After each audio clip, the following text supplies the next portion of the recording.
Indian government जो flight commercial ban 30 जून को हटाने वाली थी वो एक्सटेंड कर दिया है, फिर से उसको बढ़ा दिया है। अब 31 जुलाई तक फ्लाइटों पर बैन रहेगा इंडियन गवर्नमेंट की तरफ से। ये अच्छी खबर नहीं है।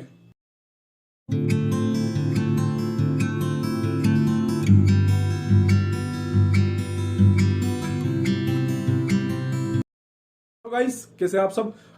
इस वीडियो में मैं सबसे पहले आपसे माजरत चाहता हूं क्योंकि वीडियो मेरी काफी लेट आ रही है मेरे चैनल पर। मैं कोशिश करूंगा कि जल्दी जल्दी वीडियो अपलोड करूं और आपके जो सवाल है, जो कंफ्यूजन है, जो ट्रेडिंग में टॉपिक चल रहे हैं उनको कवर करूं और आपके साथ में शेयर करूं। ठीक है, तो ये मैं कोशिश करूंगा। सबसे पहले मैं आपके जो डाउट्स है, जो सवाल है वो वैक्सीन को लेकर के हैं, उनका मैं डाउट्स आपका क्लियर करना चाहूंगा। वैक्सीन को लेकर के बहुत सारे लोगों ने एक ही सवाल पूछा है कि साबिर भाई, हम इंडिया में हैं या फिर हम अदर कंट्री में हैं और हमने यहां पर वैक्सीन की 1 डोज या फिर 2 डोज ले ली है, लेकिन हम तवक्कलनामा में अपना जो स्टेटस है वो नहीं देख पा रहे हैं। हम हेल्थ मिनिस्ट्री में अपना डाटा अपलोड नहीं कर पा रहे हैं, मुकीम पोर्टल पर जाकर के हम अपना डाटा अपलोड नहीं कर पा रहे हैं क्योंकि हमारा मोबाइल नंबर वर्क नहीं कर रहा है या फिर कोई और अदर रीजन की वजह से हम वहां पर अपना डाटा अपलोड नहीं कर पा रहे हैं। तो जितने भी ऐसे बंदे हैं जिन्होंने 1 डोज या 2 डोज ले रखी है और वो लोग डाटा अपलोड नहीं कर पा रहे हैं और सऊदी आने की तैयारी कर रहे हैं, तो आपको टेंशन लेने की जरूरत नहीं है। खास तौर पे उन लोगों को जिनकी दोनों डोज कंप्लीट हो चुकी है, जिनकी 1 डोज कंप्लीट है, उनको अब ये करना है कि उनको सेकंड डोज लेनी है। ठीक है, जिन लोगों की सेकंड डोज कंप्लीट हो चुकी है वो इजीली आ सकते हैं और आपको यहां पर आकर के कंप्लीटली सऊदी अरब में 7 दिन का क्वारंटीन नहीं करना पड़ेगा।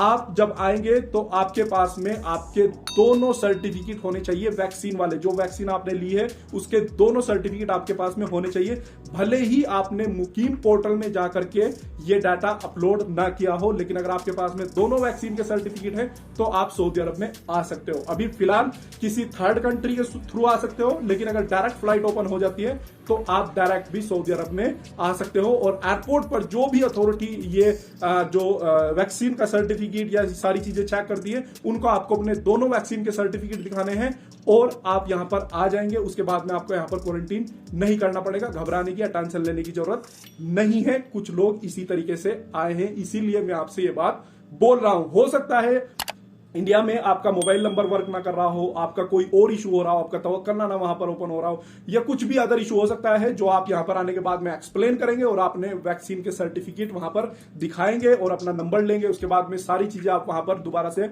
अपडेट अपलोड कर सकते हैं। ठीक है, सबसे पहला डाउट आपका ये था। किसी भी कारणवश अगर आप अपना डाटा अपलोड नहीं कर पा रहे हैं तो आपको टेंशन लेने की जरूरत नहीं है। वैक्सीन के सर्टिफिकेट आपको दोनों संभाल कर रखने हैं। अब बात करते हैं उन लोगों की जिन्होंने एक वैक्सीन ले ली है और दूसरी वैक्सीन के लिए वो लोग वेट कर रहे हैं। तो अगर आपने एक वैक्सीन ले ली है तो वेल गुड, लेकिन अगर आप दूसरी वैक्सीन लेने की कोशिश कर रहे हैं तो 21 दिन, 25 दिन, 28 दिन में मत लीजिए।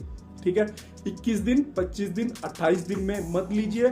भले ही आप सेटिंग के थ्रू ले रहे हो, आप पैसे देकर के ले रहे हो, लेकिन 28-25 दिन में मत लीजिए, क्योंकि जब वो डाटा आप जाकर के मुकीम पोर्टल में अपलोड कर रहे हो तो वहां पर एरर दिखा रहा है और 28 दिन वाला डाटा वहां पर अपलोड नहीं हो रहा है। तो कोशिश कीजिए 30 दिन में लीजिए, 35 दिन में लीजिए, 40 दिन में लीजिए, लेकिन आप इजीली 30-31 दिन के बाद में ले सकते हैं, जो कि मुकीम पोर्टल उसको आसानी से एक्सेप्ट कर लेगा।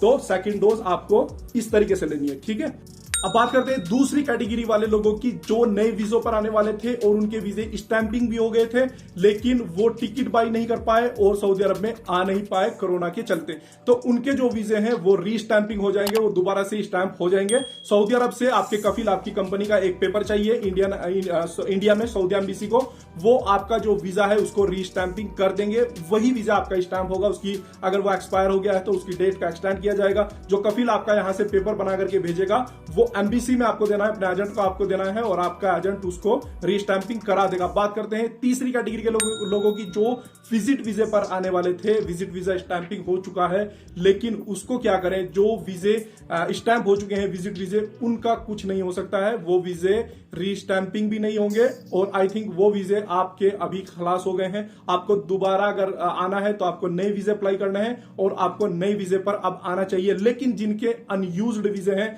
वीजे यूज यूज नहीं हुए थे, आपके पास में वीजा है लेकिन उसकी एक्सपायरी हो चुकी है, तो आप अपनी फैमिली को सऊदी अरब में बुला सकते हो। आपके वीजे भी एक्सटेंड होंगे 31 जुलाई तक। आप भी ऑनलाइन चेक कर सकते हैं, आपका मुकीम पर चेक नहीं होगा।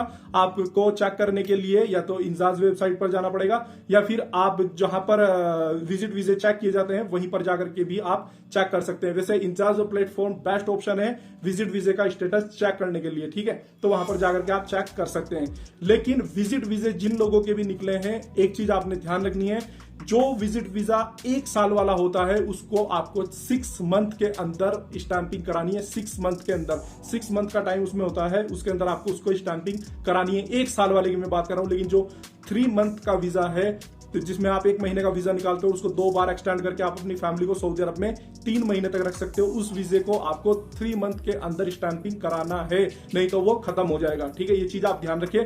तो अगर आपका अनयूज्ड वीजा है, वो वीजा आपका यूज नहीं हुआ था, तो आप उसको चेक कर सकते हैं और आपका जो वीजा है वो एक्सटेंड हो जाएगा। अगर किसी भी कारणवश नहीं हो रहा है एक्सटेंड, आप मेरी वीडियो देख सकते हैं, उसमें मैंने बताया कि किस तरीके से आपको अपना स्टेटस चेक करना है या फिर किस तरीके से एक्सटेंड होगा। अगर फिर भी नहीं हो रहा है तो नया वीजा आप अप्लाई कर सकते हो, नए वीजे ओपन है, आपको वीजा निकालने में दूसरा कोई पेनल्टी वगैरह नहीं लगती है, ठीक है। अब बात करते हैं फ्लाइट अपडेट की। आप ढेर सारे यूट्यूबरों की जो कमेंट बॉक्स होता है उसमें जाके लिखते हैं कि फ्लाइटें कब से ओपन होगी, तो इस चीज की मैं 200% शर्त लगाता हूं कि किसी भी यूट्यूबर को नहीं पता है, इवन मी या फिर कोई और भी हो, कि फ्लाइटें कब चालू होंगी। क्योंकि हम लोग खुद जाके आर्टिकल पढ़ते हैं, वेबसाइटों को छानते हैं, और यूट्यूब चैनल में जो लेटेस्ट एकदम न्यूज चैनल होते हैं या फिर कोई और अदर ऐसी अथॉरिटी होती है जो लेटेस्ट अपडेट अपलोड करती है सऊदी के थ्रू या फिर सऊदी एम्बेसी के थ्रू, इंडिया के थ्रू, कहीं से भी ऐसी अपडेट आती है जो एकदम लेटेस्ट हो, तो हम लोग भी उन्हीं को देखते हैं, उन्हीं को पढ़ते हैं और फिर सारी चीजें लिखते हैं, उस पर फिर वीडियो बनाते हैं, ठीक है। तो किसी भी यूट्यूबर को नहीं पता है कि फ्लाइटें कब चालू होंगी। जब भी किसी गवर्नमेंट अथॉरिटी की तरफ से कोई नोटिफिकेशन आएगी या फिर कुछ भी अपडेट आएगी, तभी हम आपको कोई अपडेट दे सकते हैं कि फ्लाइटें कब चालू। नेक्स्ट टॉपिक पर हम अपने बात करते हैं। सऊदी गवर्नमेंट ने पी फेजर को बच्चों के लिए भी अप्रूवल दे दिया है। बच्चे first dose second dose P phasor की ले सकते हैं। जितने भी बच्चों की उम्र 12 साल से लगा के 18 साल के बीच में है, वो बच्चे पी फेजर की फर्स्ट डोज सेकंड डोज ले सकते हैं, कोई दिक्कत नहीं है। ये सऊदी गवर्नमेंट की तरफ से अप्रूवल इसको मिल चुका है। तो अगर आपके बच्चे हैं तो आप उनको जाकर के सेकंड डोज या फर्स्ट डोज लगवा सकते हैं। तो बस यही कुछ अपडेट्स थी, कुछ आपके सवाल थे। उम्मीद करता हूं कुछ को आपको आंसर मिला होगा, आपको कुछ सेटिस्फेक्शन मिला होगा। अगर आपको ये वीडियो पसंद आया तो लाइक कर सकते हो, चैनल को सब्सक्राइब कर सकते हो आने वाली और लेटेस्ट अपडेट के लिए। और साथ ही साथ अगर आपके और सवाल है, डाउट्स है, क्वेश्चंस है, तो आप मुझे कमेंट में लिख सकते हैं। I will reply you 100%। मिलते हैं एक और नई वीडियो में, तब तक के लिए अपना ख्याल रखिए।